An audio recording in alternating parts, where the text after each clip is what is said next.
আহেরির পিছু পিছু গিয়ে স্মাগলার রাজেন্দ্র ও আহেরির গোপন চক্রান্ত দেখে চমকে গেল একলব্য। হ্যাঁ বন্ধুরা, আমরা এমনটাই দেখতে পাবো রাঙামতি তীরন্দাজ ধারাবাহিকের আগামী পর্বগুলোতে।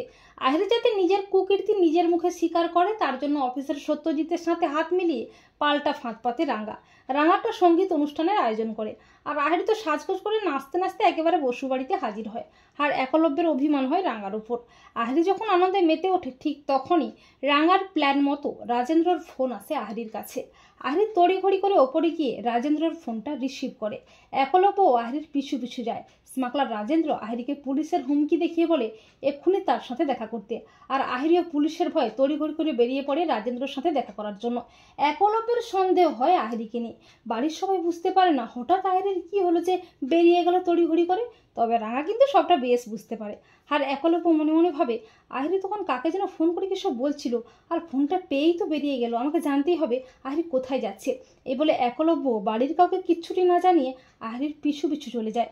অপরদিকে সত্যজিৎ রাজেন্দ্রকে হাতিয়ার বানিয়ে ফাঁদ পেতে রাখা আহেরিকে ধরার জন্য। আহেরি রাজেন্দ্রের কাছে পৌঁছে যায়। একলব্য আহেরির পিছু পিছু চলে গিয়ে আড়ালে দাঁড়িয়ে থাকে। একলব্য মনে মনে ভাবে ইনি কে, আর ওনার সাথে আহেরির বা কী দরকার। রাজেন্দ্র বলছে আহেরি পুলিশ আমাদের খোঁজ চালাচ্ছে, যে কোনো সময় আমরা ধরা পড়ে যাব। তখন আহেরি বলে কোনো মতেই ধরা পড়লে চলবে না, কেউ যেন কোনোভাবেই জানতে না পারে যে আমি আপনার দেওয়া দামি দামি হিরোগুলো পাচার করে মোটা টাকা ইনকাম করি। আর এ সমস্ত কথা শুনে চমকে ওঠে একলব্য।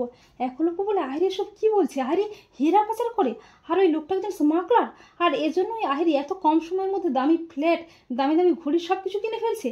তবে আহেরি যে অন্যায় কাজ করছে তার শাস্তি ওকে পেতেই হবে। তো বন্ধুরা, এমনটা যদি দেখানো হয় তোমাদের কেমন লাগবে কমেন্ট করে এক্ষুনি জানিয়ে দাও তোমাদের মতামতটি।